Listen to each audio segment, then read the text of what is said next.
Olá, meu querido irmão, minha querida irmã.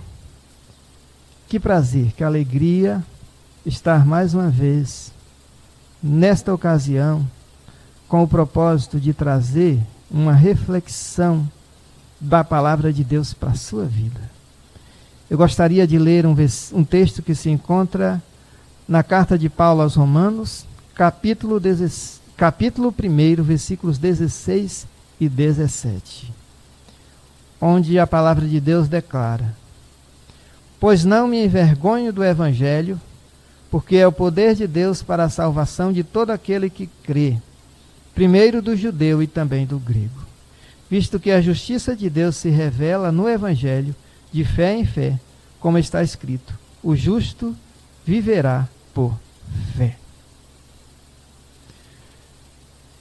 O tema que eu irei abordar hoje é o valor do Evangelho. Valores são coisas que interessam a todas as pessoas, porque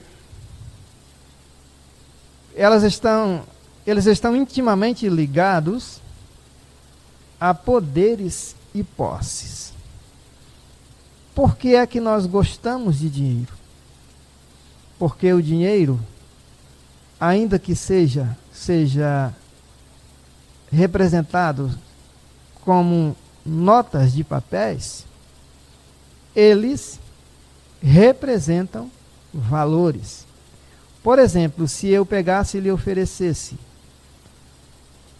para você escolher entre uma cédula de R$100 e uma cédula de R$50, certamente você saberia ou sabe diferenciar e, obviamente, você escolheria a cédula de R$100, diferenciando valores. Porque nós teríamos, então, na cédula de R$100, em comparação com a cédula de R$50, um dobro de valores. E por esta razão, você escolheria a cédula de R$100. Então, valores, eles interessam a todos nós.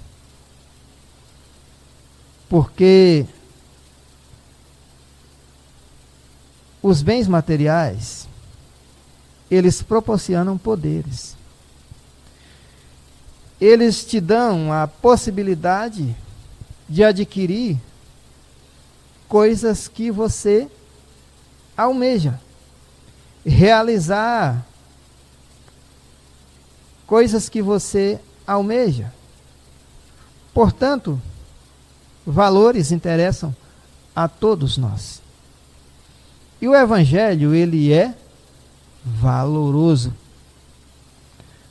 Quando o apóstolo Paulo diz assim: pois não me envergonho do Evangelho, porque é o poder de Deus para a salvação de todo aquele que crê.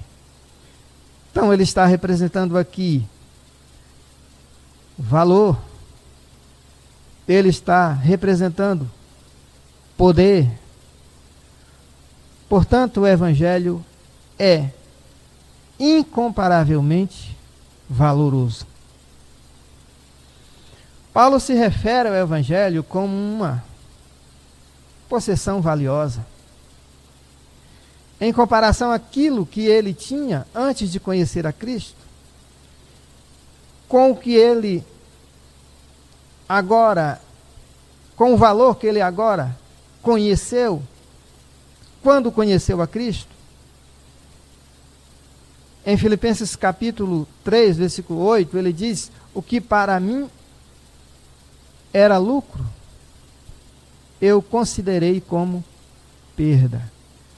E ele diz: todavia, sim, considero tudo como refúgio, por causa da sublimidade do conhecimento de Cristo. Ou seja, quando ele conheceu a Cristo, quando ele conheceu os valores espirituais, quando ele conheceu o Evangelho, ele considerou aquilo que ele tinha como valoroso, como precioso para a sua vida, como algo, como refúgio, como algo que para ele não interessava mais.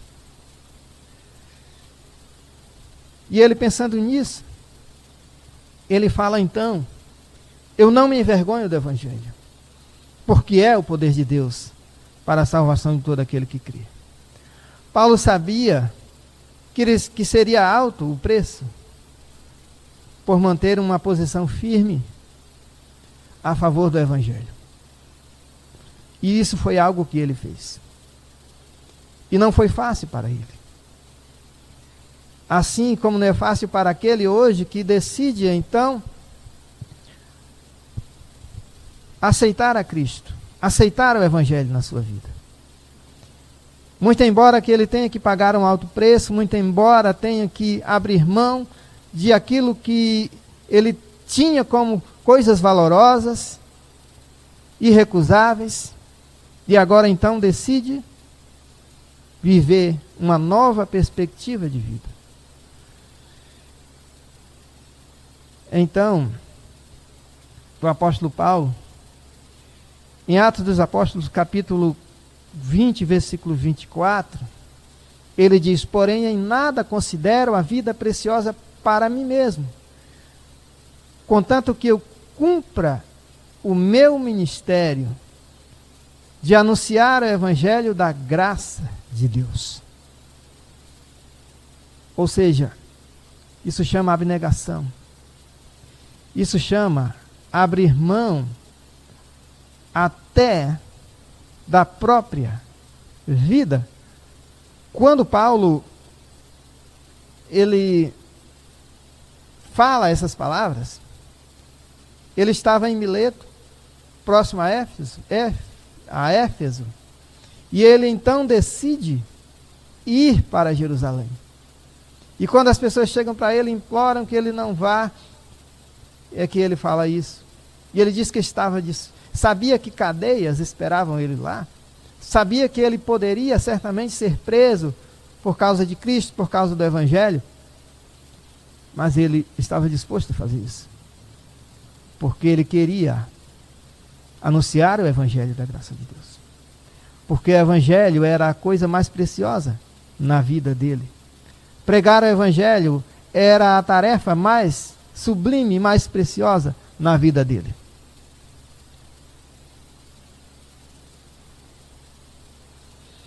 Paulo trazia em seu corpo as marcas de Jesus. Em Gálatas capítulo 6, versículo 17, Paulo diz: daqui em diante ninguém me moleste, porque eu trago no meu corpo as marcas de Jesus. Paulo aqui não estava apresentando uma figura de linguagem, pelo contrário, ele estava falando das cicatrizes, das marcas que ele tinha em seu corpo. Paulo havia sido apedrejado e quase morto. Paulo havia sido chicoteado, açoitado. Tudo isso por pregar o Evangelho, por falar de salvação, por falar de Jesus. E ele estava se referindo a isso, as marcas de fato ele tinha em seu corpo. Quando ele escreve a Timóteo, em 2 Timóteo capítulo 1, versículo 8, ele diz, ele estava preso por pregar o Evangelho, ele diz: não te envergonhe de Cristo, nem do seu encarcerado que sou eu. Ou seja, ele diz: não se envergonhe. Não devemos nos envergonhar de falar de Cristo, de falar do Evangelho, de falar de Jesus, de falar de salvação. Porque o Evangelho é a boa nova de salvação. O Evangelho é a mensagem de salvação. O Evangelho fala de Jesus Cristo, de seu plano para as nossas vidas, para a vida do homem e da mulher que necessita de salvação. Portanto, eu não me envergonho, diz o apóstolo Paulo. Nós não devemos nos envergonhar. O Evangelho, ele é o poder de Deus. A palavra poder aqui, no versículo 1 do capítulo 1 da carta de Paulo aos Romanos, é a palavra dinamis, de onde originou-se a palavra dinamite. Então o Evangelho é a dinamite de Deus. É um poder de impactar, de transformar vidas. É o poder do próprio Deus, onipotente, todo-poderoso, para salvar a vida do ser humano que necessita ser salvo.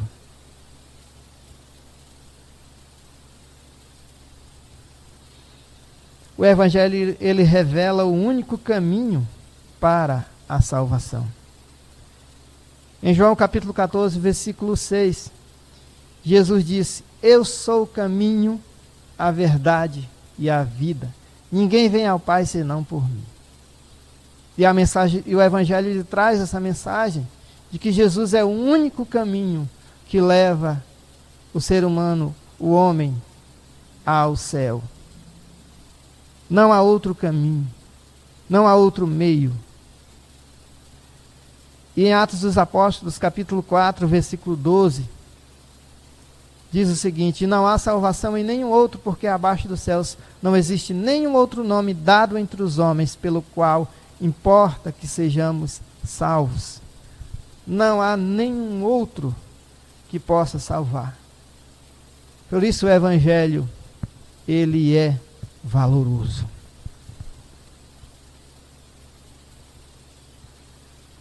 O Evangelho revela a justiça de Deus para a humanidade.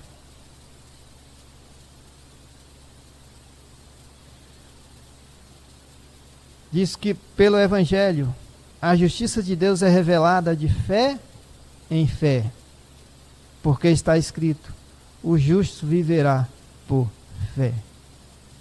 Conforme Romanos capítulo 1, versículo 17. Então, a justiça de Deus é revelada, ou seja, Deus declara justo. Então o único que pode justificar o culpado é Deus. Os tribunais dos homens aqui neste mundo, um juiz não pode justificar um culpado. Pelo contrário, as leis dizem que ele deve ser punido, sentenciado, condenado, deve cumprir uma pena. E essa era a nossa situação.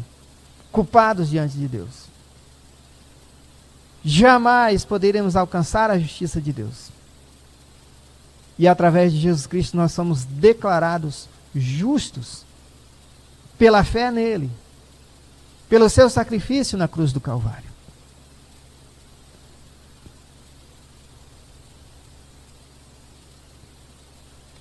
Deus é justo e justificador daquele que tem fé em Jesus Cristo, conforme está escrito em Romanos capítulo 3, versículo 26. E este é o âmago do Evangelho. Ele é justo e justificador daqueles que têm fé no Senhor Jesus. Então o que você precisa fazer é confiar, é entregar-se ao Senhor Jesus, é ter fé. O Evangelho é valoroso porque é através da pregação do Evangelho que você obtém a salvação em Jesus Cristo. A justiça de Deus, ela é revelada no Evangelho, conforme está escrito. A salvação é pela graça, mediante a fé, conforme Efésios capítulo 2, versículo 8, porque pela graça sois salvos mediante a fé. E a fé, ela vem pela pregação do Evangelho, conforme Romanos capítulo 10, versículo 17. E a salvação, ela vem por Jesus Cristo, conforme está escrito em João 3:36. Por isso, quem crê no Filho tem a vida eterna. O que todavia se mantém rebelde contra o Filho não verá a vida, mas sobre ele permanece a ira de Deus. Crê no Senhor Jesus e serás salvo. Serás salvo. O Evangelho é valoroso porque ele traz a mensagem de salvação. E uma vida humana tem muito valor. Jesus disse que o que vale o homem ganhar o mundo inteiro e perder a sua alma, o que dará o homem em troca de sua alma? Então, a salvação é mais valorosa do que todos os valores deste mundo. E Cristo, Ele oferece, Ele dá a salvação gratuitamente, sem você ter que pagar nada. Basta você crer, entregar-se a Ele. E você terá uma nova vida, uma nova perspectiva de vida. Que Deus abençoe a sua vida, o seu coração, de forma que a mensagem do Senhor realize uma transformação em sua vida. Fale com Deus neste momento. Senhor, te damos graças pela salvação em Jesus Cristo, pelo Evangelho que traz a revelação, Deus, da pessoa do Senhor Jesus e do seu propósito de salvar. E queremos, a Deus, pedir a tua bênção para a vida das pessoas que estão nos assistindo nesse momento, para que assim elas possam, Deus, experimentar uma vida nova, uma vida com o Senhor Jesus. E aqueles que já têm experimentado esta vida, Deus, possam se regozijar nisso. Em nome do Senhor Jesus. Amém.